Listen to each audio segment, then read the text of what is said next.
আজ টুইন দুইজন গিয়েছিল ভাইয়ার স্কুলে, একসাথে তিনজনকে নিয়ে চলে গেলাম স্কুলে।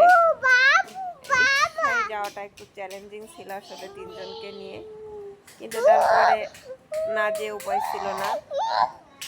ওদের যে দেখাশোনা করতো সে আসলে হঠাৎ করে চলে যাওয়ায় খুব সমস্যায় পড়ে গিয়েছি।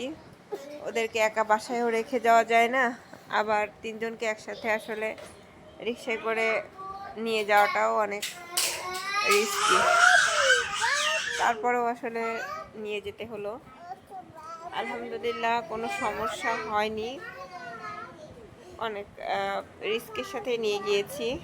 কিন্তু তারা আসলে একটা মিনিটও স্থির থাকে না, যে এই যে স্লাইড করলো, দোল খেলো। সাফাতকে ভালো মতো ক্লাসও করতে দেয়নি, ক্লাসে যে বই খাতা সব উল্টে ফেলে অন্য বাচ্চাদেরও ডিস্টার্ব করেছিল। তারপরও আসলে কীভাবে যে কি ম্যানেজ করব, এখনকার সময়ে আসলে কাজে সাহায্য করার লোক পাওয়া খুবই কষ্টকর। যাও পাওয়া যায় তারা হচ্ছে কাজ করে শুধু চলে যাবে এমন, তারা যে বাসায় থাকবে এরকম লোক পাওয়া আসলে এখন খুবই কষ্টসাধ্য বিষয়। আগে আসলে বেশ পাওয়া যেত, আমার আম্মু চাকরি করেছে দেখা যাচ্ছে আমাদের রেখে, কিন্তু এখনকার সময়ে আসলে এমন একটা অবস্থার মধ্যে দিয়ে আমরা যাচ্ছি, মেয়েদের আসলে না আছে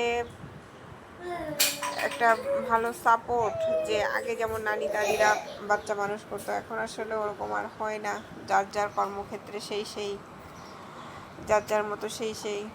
আবার ওইভাবে বিদেশের মতো ডে কেয়ার সেন্টারও নেই যেখানে বাচ্চাদের রাখা যায়, মারা শান্তি নিশ্চিন্ত করে আর কি থাকতে পারে যে না আছে আমার বাচ্চা ভালো জায়গায় চাকরি করতে পারে কিংবা অন্য কোনো কাজ করতে পারে। যাই হোক, তারপর তারা এক সময় আসলে ওদের ঘুমের টাইম, দুজন আসলে রোদের মধ্যেই দোলনায় ঘুমিয়ে পড়ছিল। মা হিসাবে আসলে দেখাটা খুবই কষ্টকর, খুবই অসহায় লাগছিল। তারপরেও মনে হয়েছে আসলে নিজেরটা নিজেকে ম্যানেজ করতে হবে যেভাবেই হোক। আল্লাহ এদেরকে এত বড় করেছে, ইনশাল্লাহ সামনের দিনগুলো আল্লাহ কাটিয়ে নিবে, এই আশাতেই থাকি। দুজন ঘুমিয়ে পড়েছে, পাশে আমি ছিলাম যে যাতে পড়ে না যায়। সবাই বলছিল আসলে লাইফটা অনেক কষ্টের, কিন্তু আমি সব অবস্থাতেই বলি আলহামদুলিল্লাহ। মুখে রোদ লাগছিল,